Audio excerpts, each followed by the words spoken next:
Good morning. My name is Spade, and I am running for the Ripon City Council.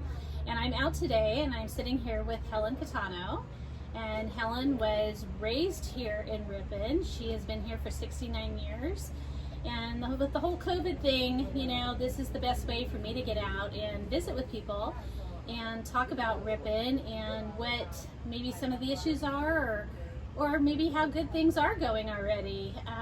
So Helen, I know that we were kind of chatting before, and we were talking about what you think, and you've seen Ripon grow over the years, obviously living here 69 years. But yeah, I mean, and I'm sure it's very different today.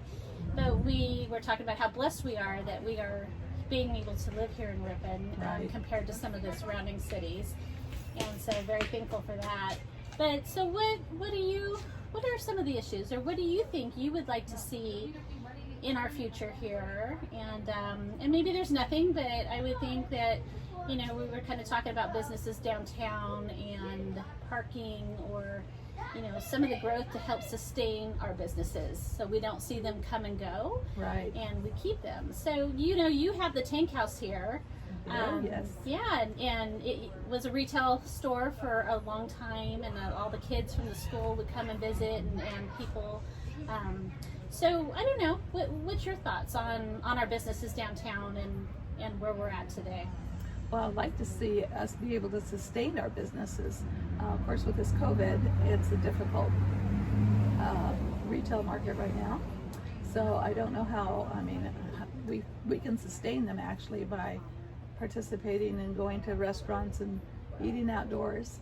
The small businesses, I don't know if they're taking reservations about where you go in, you know, a certain time. I don't know how they're doing their businesses now uptown.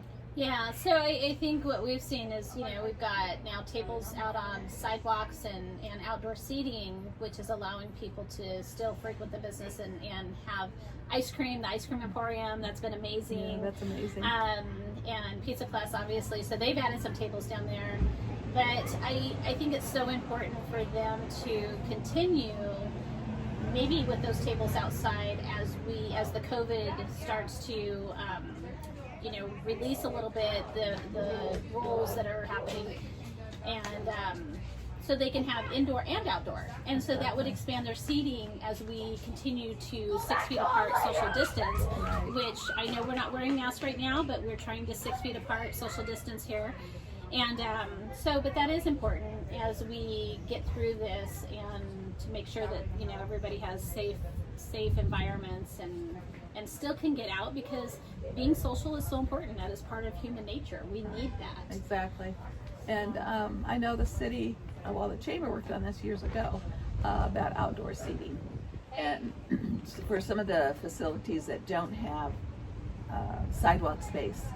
I'm curious as to know what the city is doing to help them, because they don't have the room for outdoor seating, and the safety issue came up then. So yeah, that and ADA compliance and things like that. Exactly. So, you know, I think the chamber, is what I've been told, is the chamber has gone out and talked to some of these businesses, and right now they are doing some outdoor areas that, like Roadhouse, they have outdoor area behind the restaurant instead of in front. I know that there was a concern about losing parking spots if they did close off the street.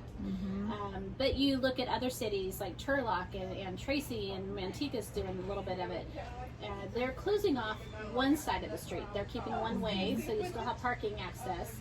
But they're bringing out music. I mean, it's some of the areas you go and you're standing in line to get a table. Exactly. And so I think it's helping those restaurants and to bring back people to work, because now that they're at capacity and doing what they need to do outside, you know, it's good all the way around. Right.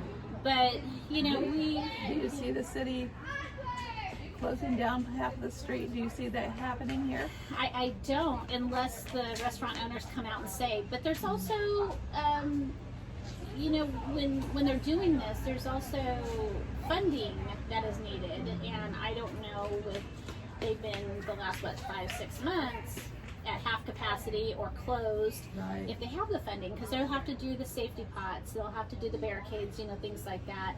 So there's a lot of money that goes into that.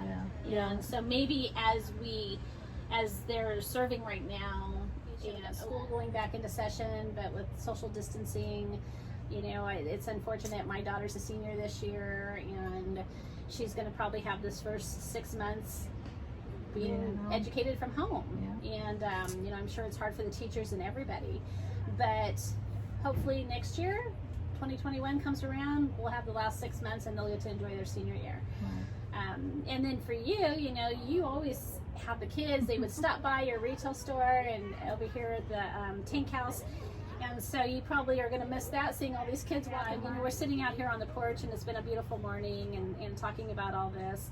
But I'm excited about running for city council, and I appreciate you talking to me, you know, this morning. And again, you know, going door to door, it's been a little difficult, but I would really like to get out and talk to people and get to know what you are looking for in your next city council person. And hopefully you come out and you vote on November 3rd, and we can move forward. Thank you.